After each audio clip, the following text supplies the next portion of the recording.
And you're actually a global ambassador for the NBA? Yeah, the NBA allowed me to go around and represent them. But yeah, I have an ambassador entitled with the NBA, and basically, we in so many countries, and the game is so global, and so I'm allowed to go around in so many countries and represent the NBA and the causes that we have going forward.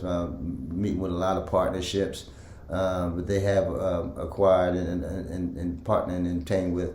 So it's just been a fun, getting an opportunity to meet a lot of different kids, around the world, and for them to be able to put their eyes on me, and as opposed to seeing you a little video of you, it just brings a different impact to their lives, and I'm just hopeful, I'm just thankful to be able to be able to give them that inspiration going forward in their lives, and I'm just grateful that I have this opportunity to work with NBA as well as with the Charlotte Hornets, serving as an ambassador for them here in the community as well.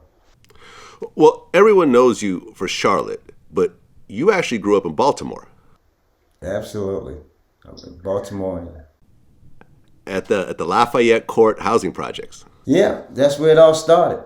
As a kid growing up in that inner city of Baltimore, which made me into the young man. Well, I ain't young anymore. To the man that I am, and I'm so thankful that I had that experience. I know people wish certain things didn't happen in their life, but that's who I am, and that was the experience that I needed in order for me to see life in a different light, and for me to chase my journey.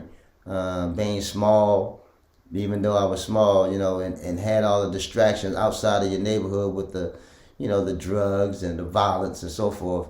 But it was more of the criticism, trying to pursue a game which a lot of people thought that a small kid shouldn't even pursuing, so I was trying to break that barrier and pursue the game that I felt like, not felt, but that I wanted to play, and all them thoughts that I had in my head.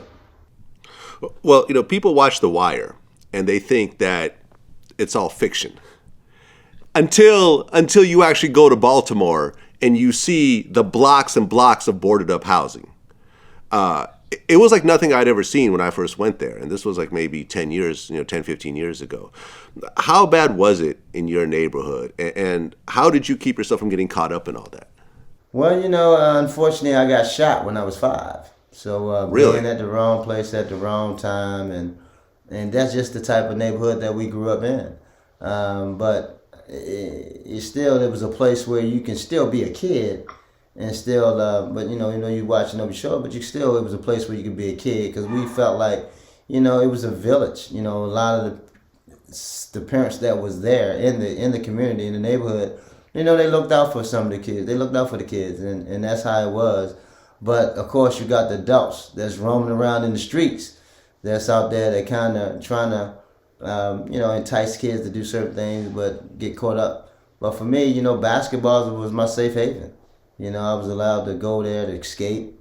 I had my friends, the likes of the Reggie Williams, growing up, and we was able to keep each other, focused on the sports, and that was my driving force. I felt like this was a way where I can get out of this neighborhood and do something better for my life, make something good out of it. I participated in all kinds of sports. I was a wrestler, which is a good one at that. I played football, baseball, as well as basketball, of course, and ping pong and all that sort of stuff. But it was just staying active. We didn't have PS4s and PlayStations back when we grew up. Of course, you had the Atari and the Nintendo as you was coming, but not much to. That was when we got a little older. But that was our PlayStation. Outdoors, and being able to, see some of the older guys go through things. We had a guy by the name of Skip Wise, who was one of the greatest in our neighborhood, who went on and played professional. He was our example. Skip was a good friend to us. He told us the do's and the don'ts, even though he wasn't able to fulfill all the dreams that he had as a professional basketball player. But he was a guy that we looked up to, and he always gave us that knowledge that we needed to make sure that we didn't follow some of the footsteps that he had.